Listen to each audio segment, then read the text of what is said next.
Selamat Terima kasih. sore. Iya, oke, terima kasih. Berarti suara saya sudah nyampe. Ya, selamat sore, salam sehat buat semua ya. Jadi hari ini kita eh, presentasi TBL ya, terkait dengan mata kuliah teknik nekropsi pada ruminansia ya. Jadi hari ini mestinya dua kelas ini, kayaknya baru 30 orang, ini baru satu kelas ya. Oke, tidak apa ya. Jadi yang jelas nanti isi daftar hadir ya. Daftar hadirnya saya share kembali ya.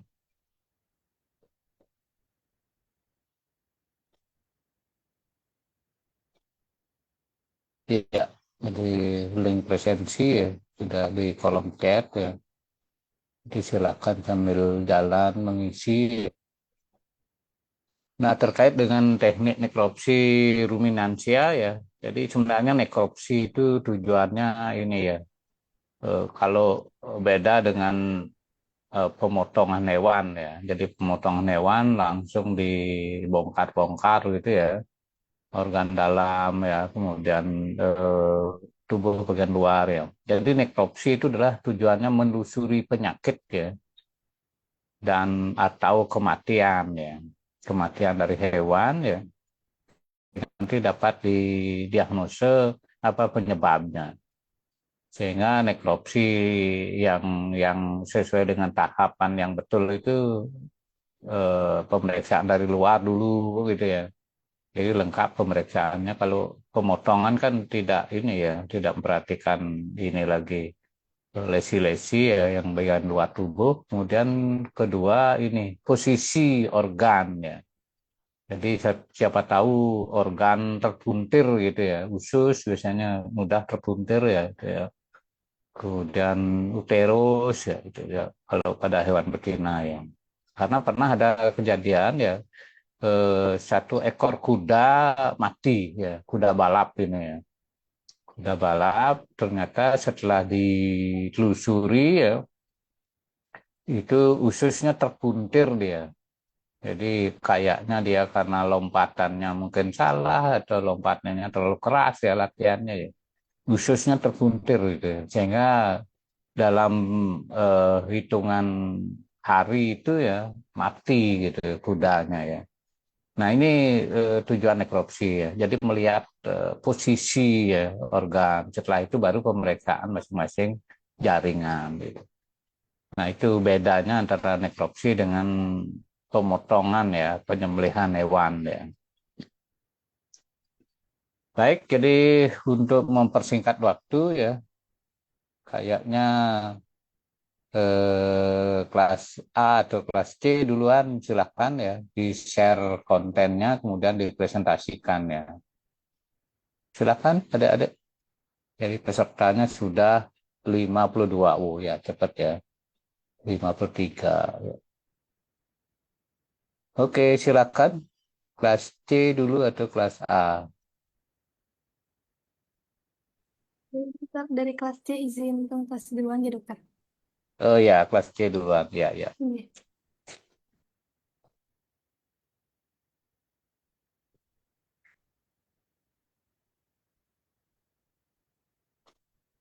Ya, sudah kelihatan ya. Baik dokter izin mulai. Sebelumnya selamat sore Pak Batas. Aku dosen pengampu pada mata kuliah hari ini. Kami dari kelas C akan menyampaikan mengenai teknik nekropsi dan seri next. Baik, berikut merupakan anggota kelompok dari kelas C, beranggotakan 5 orang. Itu ada Emiko dengan NIMAKIR 107, ada Maulana dengan NIMAKIR 119, ada Trinayana dengan NIMAKIR 129, ada Nikita Alit dengan NIMAKIR 143, dan ada Nikita Dewi Putri dengan NIMAKIR 144. Bisa di next. Baik, adapun pendahuluannya, itu seperti yang sudah dikatakan oleh Prof. Brata, nekropsi kan itu merupakan salah satu metode diagnostik yang dilakukan melalui pemeriksaan menyeluruh terhadap bangkai hewan atau setelah kematian. Nah, pemeriksaan ini itu bertujuan untuk mengidentifikasi perubahan patologis pada organ dan jaringan, menentukan penyebab kematian, serta membantu meneguhkan diagnosis dari penyakitnya. Pada ruminansia, nekropsi memiliki peran penting karena banyak penyakit yang menunjukkan gejala klinis yang tidak spesifik sehingga sulit ditegakkan dengan hanya berdasarkan anamnesis ataupun pemeriksaan klinis. Namun, melalui nekropsi, berbagai lesi makroskopis maupun mikroskopis dapat diamati untuk memberikan gambaran mengenai proses penyakit yang terjadi. Jadi next. Baik, berikut merupakan case report yang akan kami bahas mengenai teknik nekropsi ruminansianya. Itu kasus yang pertama itu trauma induced septicemia in cattle. Untuk kasus yang kedua itu Bacillus anthracis as a cause of bovine abortion. Jadi next.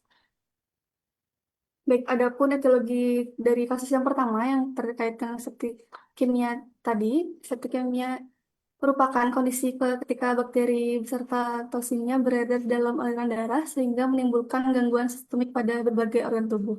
Nah, pada kasus ini, faktor penyebab utamanya itu dislokasi femur yang menyebabkan trauma berat pada jaringan di sekitar tulang yang mengalami pergeseran. Nah, dislokasi femur ini mengakibatkan kerusakan pada otot, pembuluh darah, dan jaringan lunak di sekitarnya. Kerusakan jaringan tersebut menyebabkan terbentuknya area perdarahan dan nekrosis yang dapat menjadi tempat berkembangnya bakteri. Selanjutnya, terjadi infeksi bakteri sekunder pada jaringan yang rusak, lalu bakteri kemudian memasuki sirkulasi darah dan menyebar ke seluruh tubuh sehingga menyebabkan septikemia. Kondisi ini ditandai dengan terjadinya perdarahan pada berbagai organ, kongesti, serta perubahan patologi sistemik yang pada akhirnya menyebabkan kematian dari hewan itu sendiri. Bisa di next. Selanjutnya akan dijelaskan oleh rekan saya. Baik untuk teknik nekropsi dan pengambilan sampel pada kasus 1, yang pertama itu ada teknik pemeriksaan atau teknik nekropsinya. Yang pertama dilakukan pemeriksaan eksternal, evaluasi kondisi membran mukosa pucat, dan tingkat kekakuan otot kaki belakang. Inspeksi khusus situs trauma pada otot paha yang mengalami dislokasi femur, diamati adanya hemoragi, pus, dan diskolorasi hitam.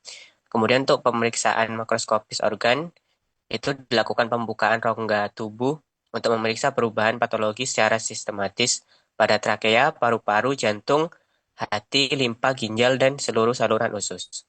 Untuk teknik pengambilan sampelnya, yang pertama itu dilakukan isolasi organ.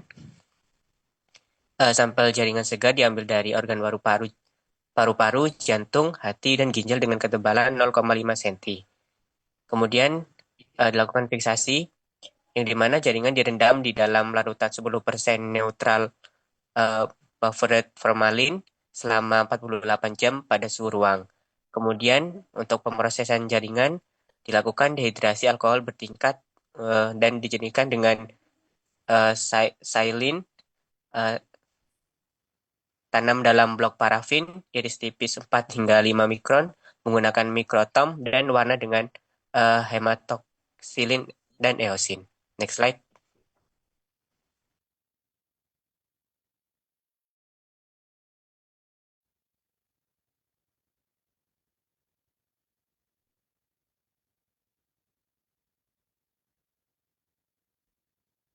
Baik, selanjutnya adalah patogenesis. Jadi, patogenesis pada kasus ini itu dimulai dari trauma slip and dislocated femur bone yang tadi sudah disebutkan oleh Dinda, menyebabkan kerusakan jaringan dan juga perdarahan pada daerah yang mengalami cedera.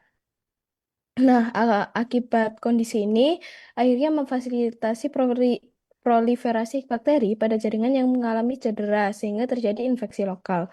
Nah, bakteri yang memasuki sirkulasi darah dan melepaskan endotoksin itu akhirnya menyebabkan septikemia. Pelepasan endotoksin tersebut menginduksi kerusakan endotel, pembuluh darah, serta memicu respons inflamasi sistemik.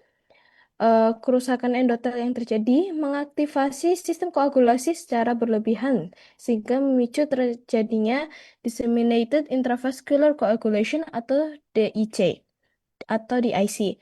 Nah, aktivasi koagulasi yang tidak terkendali akhirnya menyebabkan terbentuknya mikrotrombus yang pada berbagai jaringan serta konsumsi faktor-faktor pembekuan darah yang berujung pada perdarahan multivokal. Nah, lesi perdarahan tersebut itu ditemukan pada berbagai organ, termasuk jantung, paru-paru, ginjal, limpa, dan juga intestin.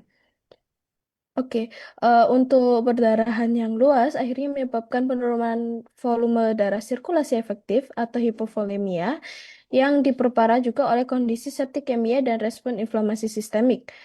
Kombinasi hipovolemia dan septic shock akhirnya mengakibatkan gangguan perfusi jaringan, hipoksia seluler, serta disfungsi progresif pada berbagai organ. Akhirnya, kondisi tersebut berkembang menjadi kegagalan organ multiple yang berujung pada kematian hewan. Bisa di next slide. Baik, selanjutnya adalah patologi anatomi dan untuk trakea, paru-paru, jantung, dan hati. Pada organ respirasi, terlihat adanya eksudat berbusa dan pendarahan pada mukosa trakea. Paru-paru menunjukkan emfisema pada lobus kranial, konsolidasi pada lobus caudal, serta adanya fibrin pada permukaan pleura. Lesi-lesi ini mengindikasikan pneumonia fibrinosa yang terjadi akibat penyebaran infeksi secara sistemik melalui aliran darah. Pada jantung ditemukan pendarahan petiki pada epikardium dan endokardium, serta adanya bekuan darah di dalam ventrikel. Lesi ini menunjukkan terjadinya kerusakan pembuluh darah akibat endotoksin bakteri yang beredar dalam sirkulasi. Pada hati, tampak pembesaran organ dengan tepi yang membulat, disertai perubahan warna kehitaman dan area nekrosis multifokal. Perubahan tersebut menunjukkan adanya gangguan sirkulasi dan kerusakan jaringan hati yang berhubungan dengan proses septikemia. Nah, selanjutnya ada limfa, ginjal, dan usus. Pada limfa ditemukan pendarahan, peteki, dan perubahan warna parenkim menjadi merah gelap yang menunjukkan kongesti dan hemoragi akibat gangguan vaskular sistemik. Pada ginjal terlihat pendarahan pada korteks serta kongesti pada batas kortikomedular. Lesi ini mengindikasikan adanya kerusakan vaskular dan gangguan perfusi akibat septikemia. Sementara itu, pada usus ditemukan kongesti serosa yang berat serta pendarahan pada mukosa berupa peteki hingga ekimosis. Temuan ini menunjukkan bahwa proses inflamasi dan kerusakan pembuluh darah telah menyebar secara sistemik ke saluran pencernaan. Nah, selanjutnya ada histopatologi. Yang pertama ada paru-paru dan jantung. Secara mikroskopis, paru-paru menunjukkan desquamasi epitol bronchiolus, eksudat serosa eosinofilik di dalam lumen bronchiolus, penebalan interstitium, kongesti kapiler, dan infiltrasi ringan sel mononuklear. Lesi ini mendukung diagnosis pneumonia bronkointerstisial. Pada jantung ditemukan eritrosit di antara serabut otot jantung yang menunjukkan adanya hemoragi, disertai kongesti pembuluh darah. Temuan ini sesuai dengan perubahan vaskular yang sering terjadi pada kasus septikemia. Selanjutnya, ada di hati, histopatologi pada hati dan ginjal. Pada hati terlihat degenerasi vakuolar pada hepatosit di sekitar vena centralis serta infiltrasi sel mononuklear. Lesi ini menunjukkan adanya kerusakan sel hati akibat toksin bakteri dan gangguan sirkulasi. Pada ginjal ditemukan infiltrasi sel mononuklear yang berat pada jaringan interstitial. Temuan tersebut menunjukkan terjadinya nefritis interstitial yang merupakan akibat dari penyebaran infeksi secara hematogen dan respon inflamasi sistemik. Nah, untuk diagnosis morfologi dan nya adalah paru, yaitu pleuropneumonia dan pneumonia interstitial, fibronosa, several kongesti, emfisema akut dengan tritis hemoragika. Pada jantung, pankarditis hemoragika multifokal akut berat. Pada hati, hepatitis nekrotika multifokal akut berat. Pada limfa ada splenitis hemoragika multifokal akut berat. Pada ginjal, nefritis interstitial hemoragika multifokal akut berat. Dan pada usus ada enteritis hemoragika multifokal akut. Next slide akan dijelaskan oleh teman saya. Baik, selanjutnya kita lanjut ke etiologi dari fase yang kedua, di mana antraks merupakan penyakit infeksi yang disebabkan oleh Bacillus anthracis, yaitu bakteri gram positif membentuk spora yang bersifat zoonotik. Pada kasus ini, bakteri tidak menyebabkan septikemia akut seperti yang ditemukan pada antraks, tetapi lebih banyak menyerang jaringan reproduksi khususnya pada plasenta. Setelah menginfeksi tubuh sapi, Bacillus anthracis ini mencapai jaringan plasenta dan berkembang biak pada organ tersebut. Infeksi plasenta menyebabkan terjadinya peradangan berat yang disertai nekrosis dan perdarahan sehingga terbentuk kondisi yang disebut dengan placentitis necrohemorrhagic. Kerusakan plasenta mengganggu pertukaran oksigen dan nutrisi antara induk dan fetus sehingga fetus itu mengalami kematian dalam uterus dan berakhir dengan abortus. Next slide akan dijelaskan oleh rekan saya. Untuk teknik nekropsi dan pengambilan sampel pada kasus 2, untuk teknik pemeriksaan atau nekropsinya yang pertama itu ada zonasi alur kerja, yang dimana ruang bedah dibagi menjadi 3 zona resiko, infeksius, intermediate, hingga bersih. Kemudian persiapan tim dan APD, personel wajib menggunakan baju disposable, pelindung lengan, sarung tangan lapis 3, respirator HEPA, serta apron dan bot yang dapat disanitasi. Kemudian untuk posisi karkasnya sapi diposisikan dalam keadaan rebah lateral kiri atau left lateral rekumbensi, dan kemudian dekontaminasi jaringan seketika. Yang dimana setiap sistem organ yang selesai diperiksa langsung direndam dalam larutan glutaraldehyde selama 20 menit sebelum dibuang ke kontainer infeksius. Yang untuk di bagian akhir itu ada disinfeksi akhir ruangan menggunakan asam perasetat 0,3% untuk inaktivasi spora bakteri, diikuti dengan pengujian 47 swab lingkungan.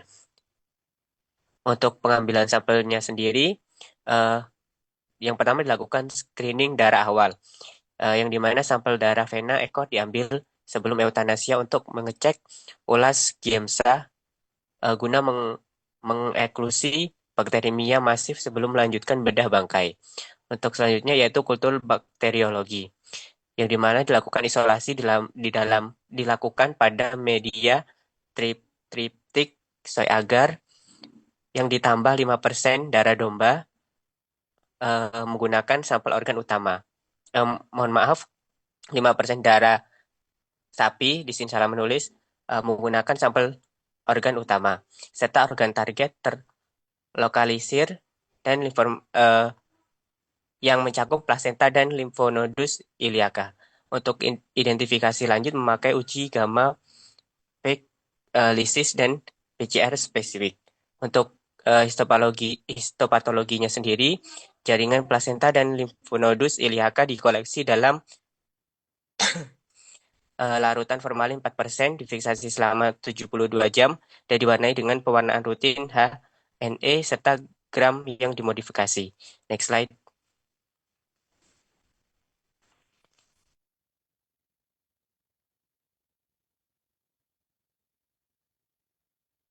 Baik, selanjutnya adalah patogenesis dari kasus kedua.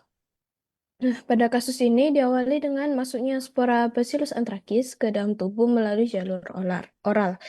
Lalu setelah mencapai saluran pencernaan, spora berkecambah menjadi bentuk vegetatif yang mampu berkembang biak dan menghasilkan berbagai faktor virulensi. Nah, selanjutnya bakteri menyebar melalui sistem limfatik dan sirkulasi darah menuju berbagai jaringan, termasuk uterus dan plasenta. Kolonisasi bakteri pada uterus dan plasenta diikuti oleh produksi toksin antraks yang terdiri dari protektif antigen, edema faktor, dan juga lactal faktor.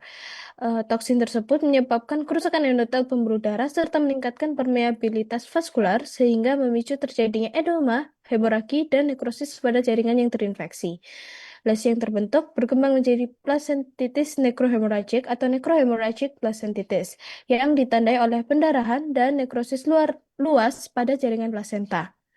Kerusakan plasenta menyebabkan terganggunya pertukaran oksigen dan nutrisi antara induk dan fetus yang berakibat terjadinya gangguan sirkulasi fetal yang berujung pada hipoksia dan kematian fetus. Nah, kematian fetus ini selanjutnya memicu terjadinya abortus sebagai manifestasi klinis utama pada kasus ini. Bisa di next slide.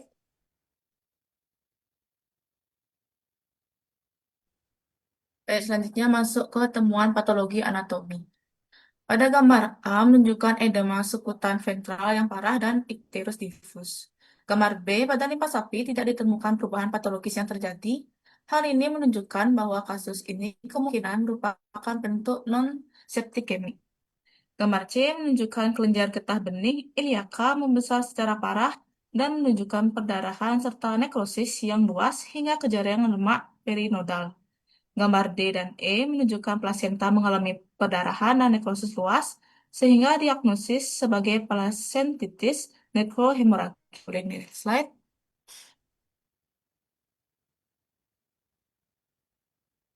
Baik, selanjutnya ada temuan histopatologi. Gambar A, jaringan plasenta menunjukkan nekrosis dan perdarahan yang luas dengan basil panjang yang samar-samar terlihat yang ditunjukkan oleh tanda panah.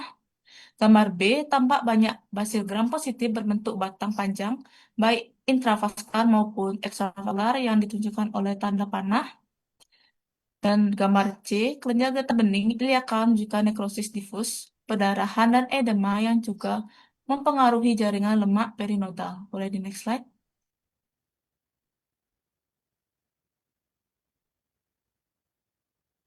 Baik, berdasarkan temuan yang terlihat pada pemeriksaan patologi anatomi dan histopatologi pada kasus antraks, diagnosa morfologi bisa kita tegakkan yaitu plasentitis nekrohemoragik difus berat disertai limfadenitis iliaka nekrotik hemoragik dan edema subkutan ventral berat. Boleh next slide. Baik, secara keseluruhan dapat disimpulkan bahwa kedua kasus ini menyoroti pentingnya pemeriksaan bedah bangkai atau nekropsi dalam mendiagnosis penyakit fatal pada sapi dewasa, sekaligus menunjukkan kontras yang jelas antara manifestasi infeksi sistemik dan lokal. Untuk kasus pertama menggambarkan patogenesis septikemia klasik di mana trauma hebat pada paha memicu infeksi bakteri yang menyebar luas ke aliran darah, merusak pembuluh darah dan menyebabkan pendarahan masif serta kerusakan multiorgan yang berujung pada shock fatal. Sebaliknya pada kasus kedua menyajikan manifestasi antraks yang tidak biasa karena bersifat non-septikemik di mana bakteri tidak terdeteksi di dalam darah melainkan terlokalisasi hanya pada plasenta dan kelenjar getah bening panggul sehingga memicu keguguran dengan kondisi limpa yang tetap normal.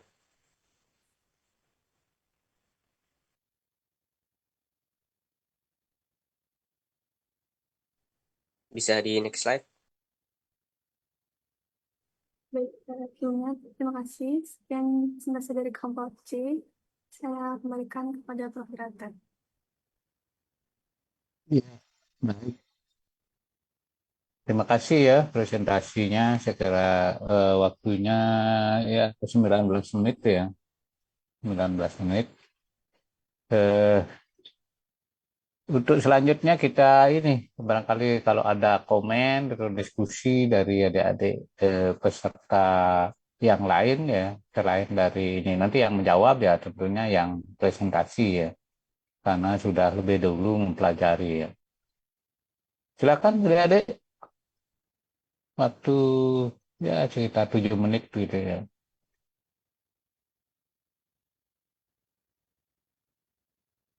Nah ini kalau dilihat dari apa melakukan nekropsi pada hewan penderita antraks ya. Jadi sebetulnya kan di teorinya itu kan tidak boleh dinekropsi ya terkait dengan diagnose ya.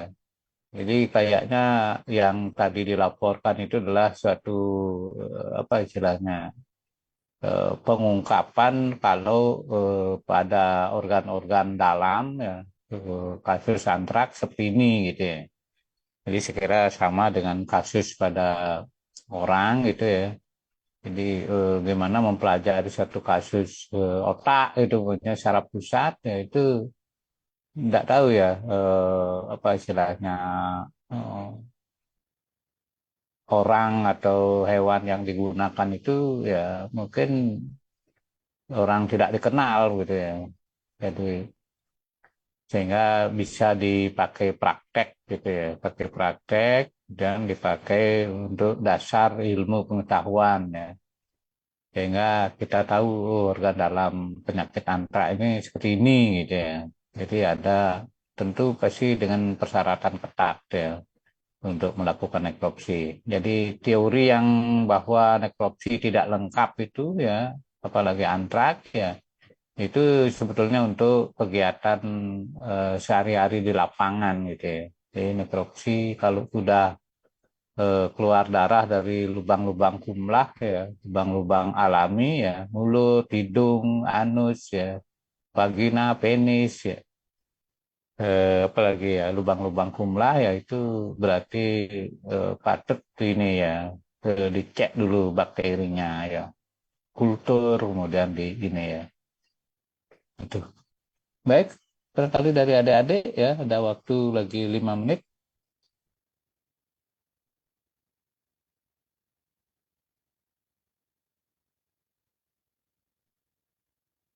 Gimana? Tidak ada? Ya, kalau tidak ada memang tidak bisa dipaksakan gimana biar bertanya gitu ya. Ya, mari kita terima kasih pada presenter ya, kelas C ya, yang sudah melaksanakan tugas CBL-nya. Jadi sehingga nanti nilai CBL sudah bisa kita ini ya, rangkum ya. Oke, terima kasih dan tepuk tangan ya kepada kelompok C ya yang sudah melaksanakan tugas CBL. Ya. Oke, ya. Selanjutnya silakan kelas D ya. Ya.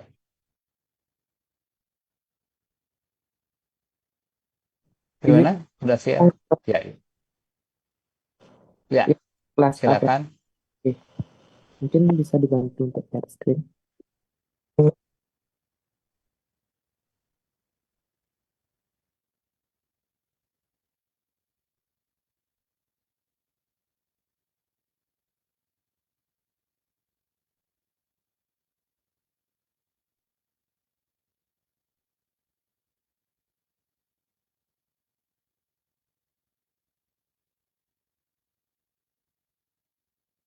Ya, ya judulnya betul.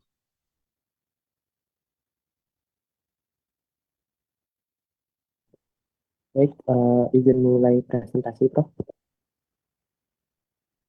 Sebelumnya, selamat sore kepada Oh iya, kelas A ya, Iya, kelompok 5A. iya, selamat sore kepada Prof. Kades selaku pengampu mata kuliah pada sore hari ini dengan Suaranya ada kedengaran deh?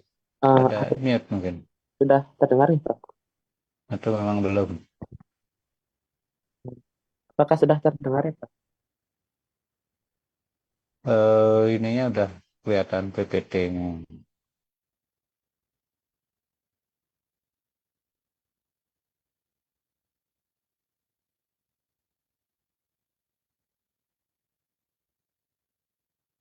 Apakah sudah terdengar ya, Prof?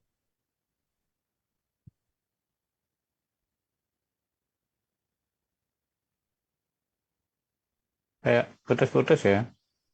Mohon izin, Prof. Apakah sudah ya? Ya, ya, ya. Lanjut. Iya, sebelumnya selamat sore kepada Prof. Kades selaku pengampu mata kuliah dengan materi nekropsi pada ruminansia pada sore hari ini. Bisa next slide. Baik, ini merupakan anggota dari kelompok A5, ada Ida Chandra, ada saya, Igede Kadista, Jessica, Ahmad Haris, dan juga Madi Nadia. Bisa next slide. Baik, untuk pendahuluan, nekropsi pada ruminansia merupakan pemeriksaan nyuluh terhadap bangkai hewan setelah kematian untuk mengetahui penyebab kematian, mengidentifikasi perubahan patologis pada organ, serta membantu menegakkan diagnosis penyakit. Pada ruminansia, pemeriksaan nekropsi dilakukan secara sistematis, mulai dari pemeriksaan luar tubuh, pembukaan rongga tubuh, pengamatan organ-organ, dan juga pengambilan sampel untuk pemeriksaan laboratorium lanjutan.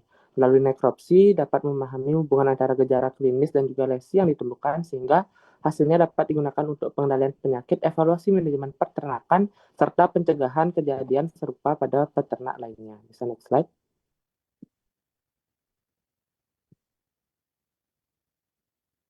Baik, ini merupakan kasus yang kami angkat.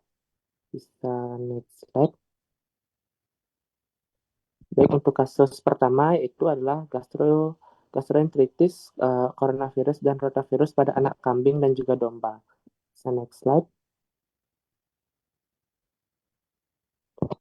Untuk definisi dari kasus ini yaitu merupakan penyakit infeksi saluran pencernaan yang umum terjadi pada anak kambing dan domba usia neonatal hingga 20 hari. Penyakit ini ditandai dengan peradangan pada usus yang menyebabkan diare, dehidrasi, penurunan berat badan, dan tingginya angka kematian pada ternak muda.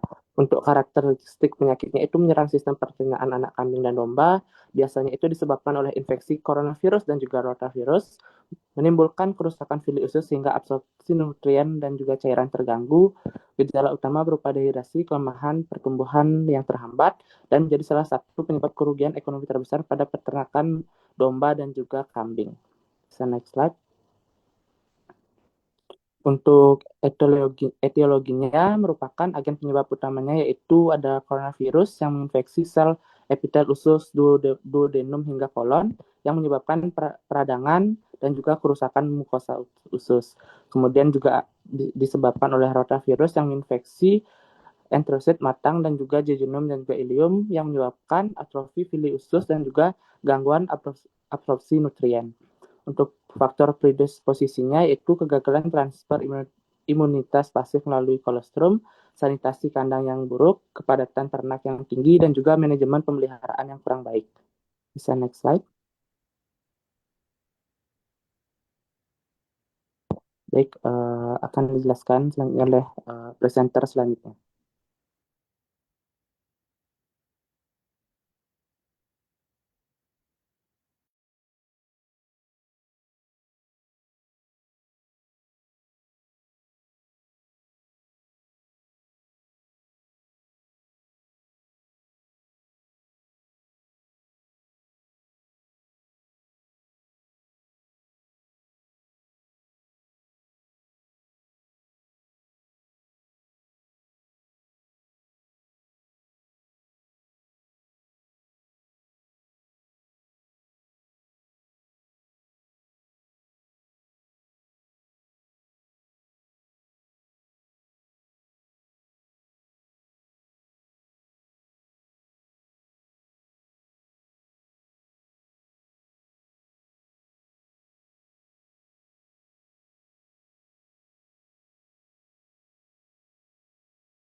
Baik, pada pemeriksaan fisik juga ditemukan temuan umum berupa depresi atau lesu, tidak mampu bergerak secara normal, diare berwarna kuning hingga kehijauan, fesesnya encer, kadang bercampur dengan lendir atau darah, bau feses yang menyengat, dehidrasi dengan penuh elastasi kulit, kemudian rambut kusam dan juga berdiri, mukosa hidung kering, demam, dan juga frekuensi denyut jantung yang meningkat, serta frekuensi respirasi yang meningkat. So, next slide.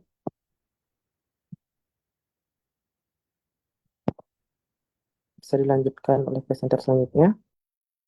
Selanjutnya yaitu pemeriksaan proses nekropsi, di mana nekropsi sebelum dilakukan pemilihan dilakukan pemeriksaan eksternal, di mana dilakukan secara menyeluruh untuk menilai kondisi umum pada bangkai hewan tersebut, meliputi kondisi kulit, rambut, lubang-lubang tubuh, serta arah perennial dan pangkal ekor.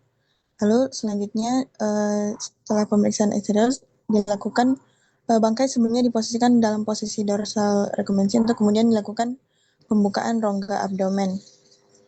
Lalu dilakukan pemeriksaan organ-organ baik dalam pemeriksaan in situ dan dilanjutkan menyeluruh meliputi abomasum, usus halus, usus besar, serta kelenjar limfomesenterika.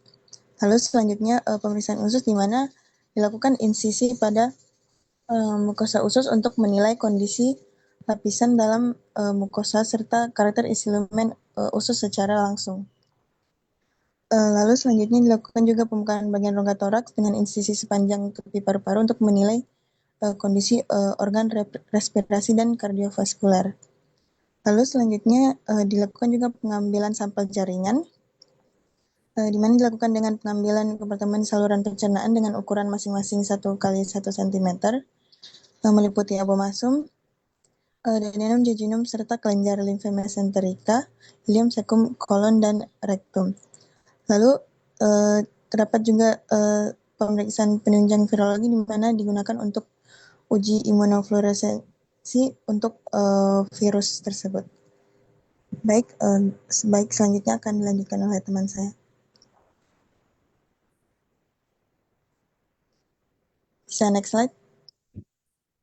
Baik, izin masuk untuk berikutnya itu ada patologi anatomi yang pada gambar 1 di sebelah kiri itu adalah anak kambing dengan enteritis coronavirus, di mana pada patologi anatomi ini ditemukan meteorismus atau usus halus dan usus besar yang dimana tampak menggelembung dikarenakannya terisi penuh oleh gas dan cairan. Lalu terjadinya hiperemi pada dinding usus atau pada serosa pada lapisan luar, sehingga dinding usus ini menjadi sangat tipis. Lalu pada usus halus dan usus besar menunjukkan perubahan morfologi seperti enterokolitis kataral di mana terjadinya peradangan berlendir hingga kataral hemoragik atau peradangan berlendir namun disertai dengan darah. Pada gambar 2 itu domba dengan enteritis rotavirus di mana dinding usus halus mengalami hiperemi dan longgar. Usus ini menunjukkan pembuluh darah pada lapisan serosa mengalami hiperemi. Lalu pada bagian abomasum dapat terlihat pada gambar pada mengalami dilatasi dan adanya terisi penuh dengan gumpalan susu karena tidak tercerna dengan baik. Lalu pada kelenjar limfomesenterika itu terjadi edema dan pembuluh darah di sekitarnya itu penuh dengan darah. Dikarenakan infeksi virus yang sangat parah, kelenjar ini menjadi aktif sehingga cairan keluar dari pembuluh darah ke jaringan kelenjar sehingga terjadinya edema. Lalu pada usus itu terlihat berwarna kuning berlendir memenuhi lumen di mana warna kuning ini berasal dari cairan empedu dan susu yang tidak terserap dengan baik karena rotavirus ini merusak sel-sel epitelfili pada usus halus sehingga menyebabkan hilangnya enzim pencernaan. Baik, mungkin boleh di next.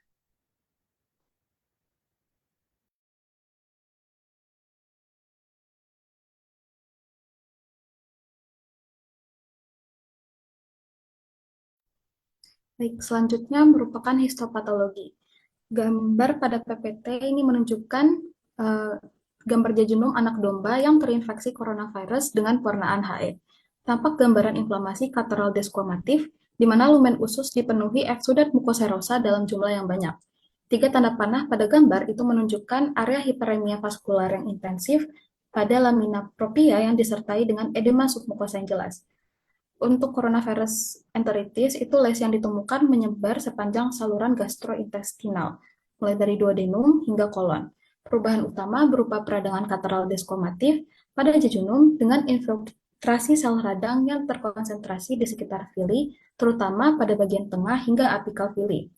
Nah, berbeda dengan coronavirus, rotavirus enteritis itu menunjukkan lesi yang lebih terlokalisasi, yaitu hanya pada bagian jejunum dan ileum.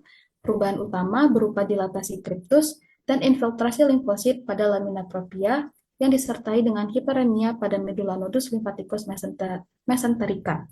Yang membedakan secara mencolok dari coronavirus, pada rotavirus itu tidak ditemukan atrofili yang berat maupun fusi antarfili. Selanjutnya,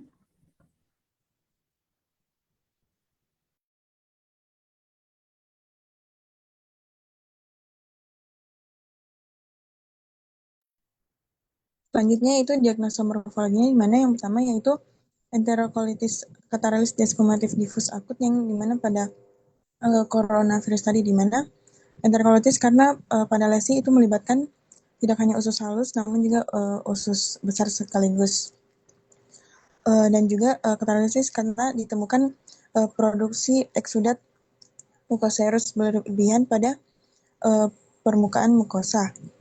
Lalu desquamatif karena terjadi pelepasan masif sel epithelial akibat nekrobiasis, dan difus akut karena lesi menyebar merata dari duodenum hingga kolon, dan inflamasi berlangsung cepat dan intens. Lalu yang pada rotavirus yaitu enteritis catarrhalis akut dengan maldigasi, yang dimana pada kasus yang ini enteritis karena lesi infeksi hanya terdapat pada usus halus, tidak seperti yang pada coronavirus.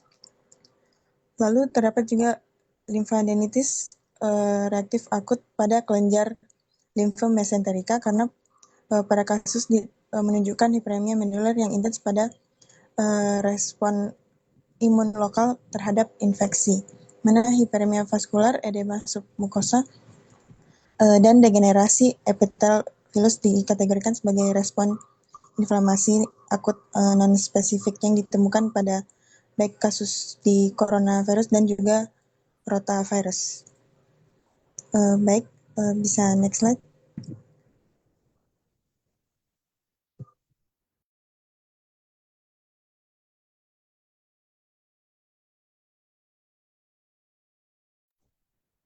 Baik, untuk kasus kedua yaitu adalah perubahan patologis pada domba dan juga kambing yang diinfeksi secara eksperimental dengan Haemococcus contortus. Mungkin bisa next slide.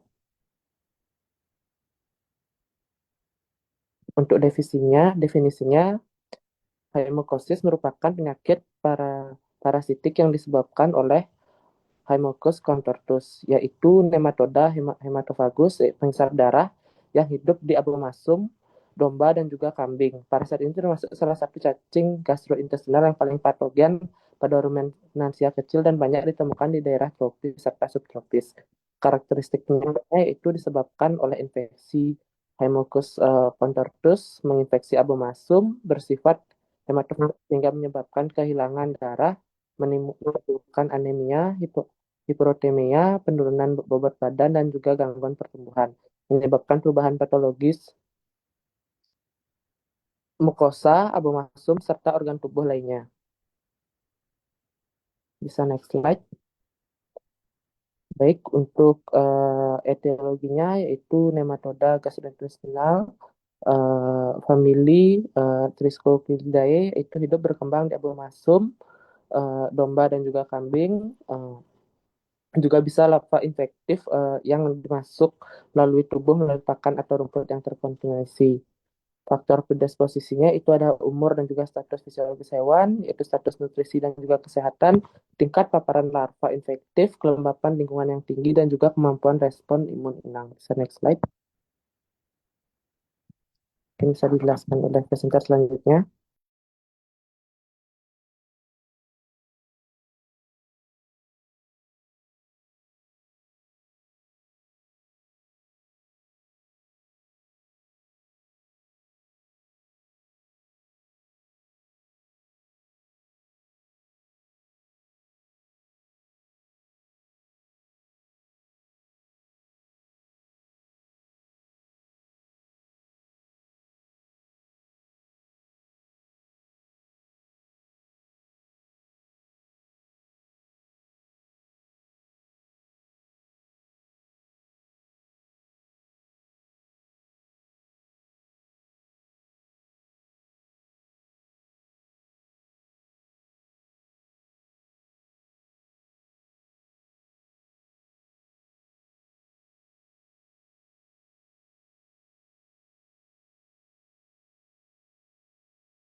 Baik, untuk pemeriksaan fisik yang dilakukan yaitu ditemukan mukosa gingivalnya itu pucat, kemudian penurunan kondisi yaitu BCS-nya, yaitu juga ditemukan penurunan berat badan yang progresif pada hewan yang terinfeksi, kemudian juga lesu, depresi, dan juga aktivitas yang menurun, dan juga nafsu makan yang berkurang. Next slide.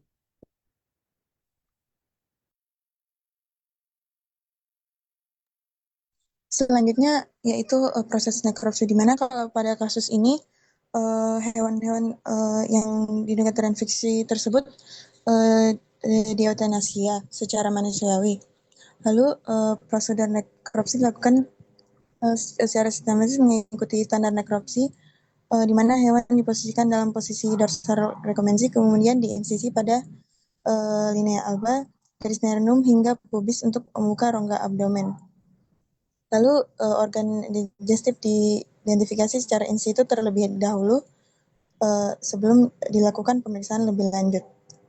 Lalu yang pertama dilakukan pemeriksaan bagian abomasum, di mana bagian abomasum diidentifikasi sebagai kompartemen lambung keempat yang berada di bagian abdomen, lalu dilakukan ligasi pada abomasal junction dan pylorus untuk mencegah kontaminasi silang.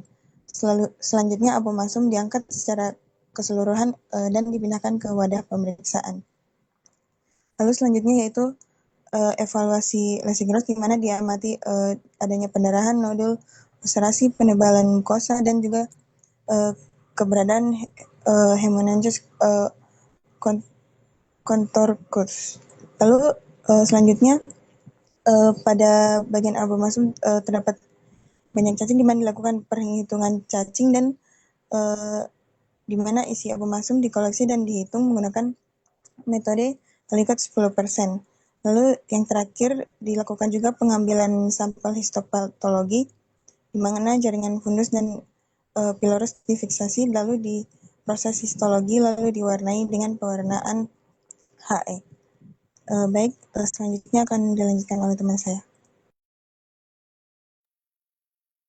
Baik, izin masuk. Untuk berikutnya itu ada patologi anatomi dari abomasum, di mana pada gambar A terlihat sejumlah cacing besar dewasa. Pada pemeriksaan nekropsi ini, pada permukaan mukosa abomasumnya, itu ditemukan sejumlah besar cacing dewasa Haemonchus contortus yang menempel.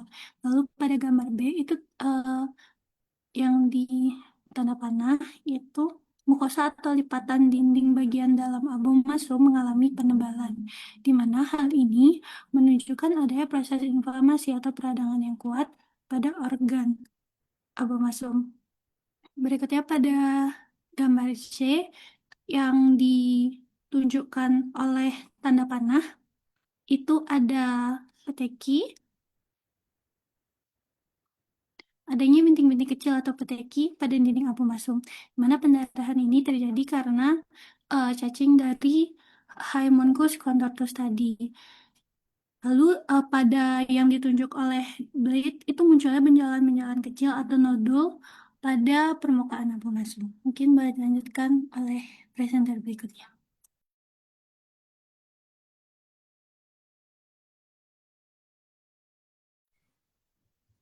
Baik, selanjutnya merupakan histopatologi abomasum yang terinfeksi Haemonchus contortus yang dapat dilihat dari ketiga gambar. Nah, pada gambar kiri itu terlihat gambaran denudasi epitel, yakni hilangnya sebagian epitel permukaan yang disertai kerusakan pada alveola gastrika atau gastric pits. Pada gambar tengah itu tampak infiltrasi sel radang yang padat bercampur dengan area perdarahan submukosa berwarna kemerahan yang ditandai dengan huruf SM. Pada gambar kanan, itu terlihat potongan melintang cacing yang ditandai dengan huruf W berada di dalam jaringan abomasum dan dikelilingi oleh infiltrasi sel inflamasi yang ditunjukkan oleh tanda panah. Ketiga gambaran ini itu secara bersamaan menunjukkan kerusakan langsung yang ditimbulkan oleh aktivitas penetrasi dan pengisapan darah oleh Haemonchus contortus pada mukosa abomasum. Boleh di next slide?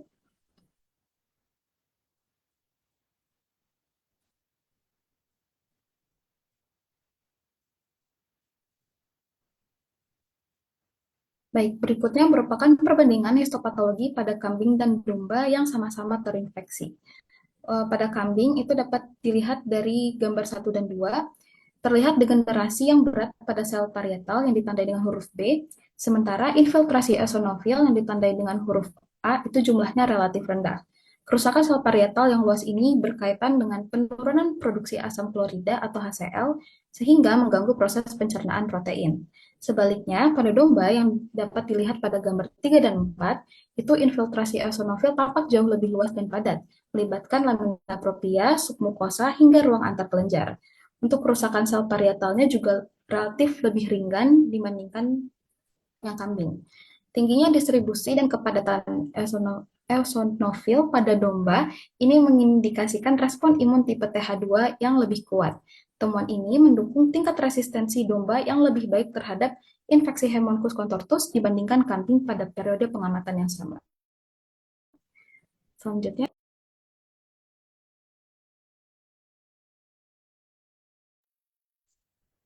Selanjutnya didapatkan diagnosa morfologi yaitu apomastisis kronik eosinofilika dengan nodulasi, pendarahan, degenerasi sel parietal, ulcerasi epitel, dan hiperplasia sel mukus. Di mana ini ditegakkan berdasarkan gabungan penemuan patologi anatomi dan histopatologi pada organ abomasum yang terinfeksi Haemonchus contortus, di mana secara makroskopis tadi telah disebutkan abomasum menunjukkan penebalan mukosa yang kasar dan berkerut disertai pembentukan nodul-nodul kecil serta pendarahan bercak atau peteki yang lebih terlihat di daerah fundus.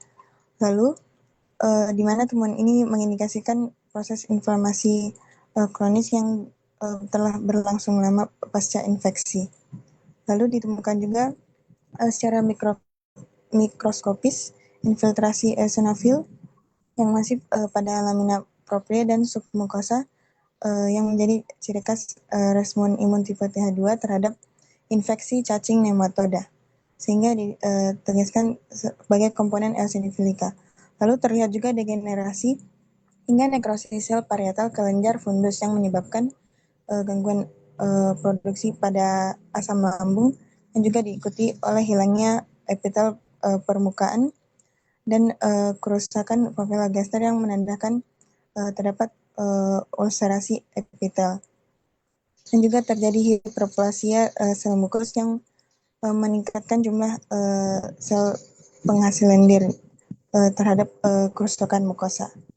Baik, bisa next slide.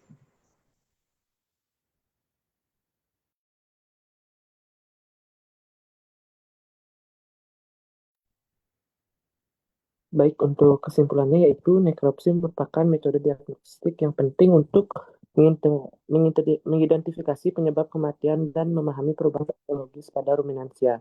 Pada kasus gastroenteritis coronavirus dan juga rotavirus, lesi utama ditemukan pada saluran pencernaan dan gangguan absorpsi yang menyebabkan diare, dehidrasi, dan juga penurunan kondisi tubuh. Sementara itu, pada infeksi Haemonchus contortus menyebabkan perubahan patologis pada abomasum berupa pendarahan, nodulusasi, infiltrasi eosinofil, dan juga kerusakan sel kelenjar yang berujung pada anemia. Temuan patologi anatomi dan juga histopatologi melalui nekropsi memberikan informasi yang penting untuk menegakkan diagnosis, memahami patogenesis penyakit, dan mendukung upaya pengenalan penyakit pada ruminansia. Ini bisa next slide. Mungkin sekian yang bisa kami sampaikan kelompok A5. Mungkin untuk selanjutnya waktu saya kembalikan ke Prof. Brate dan juga mungkin dari teman-teman yang ingin bertanya atau berdiskusi terkait dengan presentasi pada sore hari ini. Mungkin sekian Prof yang bisa kami sampaikan. Atau mungkin dari teman-teman ada yang... Iya, terima kasih ya. Jadi sudah mempresentasikan menit ya, 30 menit. Baik, jadi apa yang tadi diuraikan ya, mudah-mudahan ada apa istilahnya, ada tambahan wawasan ya, bagaimana satu lesi-lesi ya yang bisa diamati ya, dalam pemeriksaan setelah melakukan nekropsi ya. Kemudian ya tentunya nanti kalau memungkinkan ya di lapangan itu dilakukan pemeriksaan histopatologi. Karena kadang-kadang secara patologi anatomi tidak kelihatan lesinya, tapi begitu dibuat preparat histopatologi baru kelihatan lesinya ya, lesi histopatologi ya. Itu ya. Tetapi minimal di lapangan itu ya nekropsi dan pemeriksaan patologi anatomi ya. Yang paling general lah untuk membantu mendiagnosa kematian atau sakitnya hewan di lapangan. Baik, selanjutnya barangkali kalau ada komen atau masukan ya atau saran ya dari teman-temannya yang lain ya, silakan.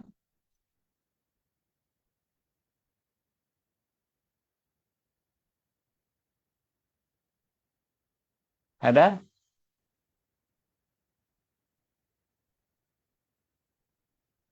Kemudian kalau tidak ada ya nanti tadi saya baca di emailnya ya itu PPT sudah ada yang apakah kelompok C atau A itu ya. Nanti kalau yang belum nanti ya kirim ke email ya sebagai bukti ya untuk bahwa sudah melakukan CBL ya. Nah kemudian isi daftar hadir ya presentasinya ya tadi ya kelas A maupun kelas C ya. Jadi digabung ya untuk hari ini ya. Gimana kalau tidak ada? Tidak dipaksa ya. Jadi tidak ada pemaksaan, orang sudah tidak ada pertanyaan atau komen ya sudah ya. Oke, kalau tidak ada ya sekali lagi saya ucapkan terima kasih dan selamat kepada adik-adik kelompok A5 ya sudah melaksanakan tugas CBL-nya ya untuk teknik nekropsi ruminansia ya. Kemudian begitu juga kelompok C ya tadi sudah melaksanakan tugasnya ya dan saya kira tugas-tugas harus dituntaskan ya sehingga nanti tidak nyangkut ya kekurangan nilai ini kekurangan nilai itu ya nanti malah ribet ya akhir semester ya. Oke, terima kasih dan kalau tidak ada pertanyaan, saran dan sebagainya maka pertemuan hari ini kita akhiri ya. Selamat sore menjelang petang dan salam sehat buat semuanya ya. Terima kasih, selamat sore. Terima kasih, Terima Prof. kasih, Prof. Terima kasih, Terima kasih, Prof. Ayo, Terima kasih, selamat ya, sore, Prof. selamat sore, ayo, salam sehat, yuk, yuk, yuk.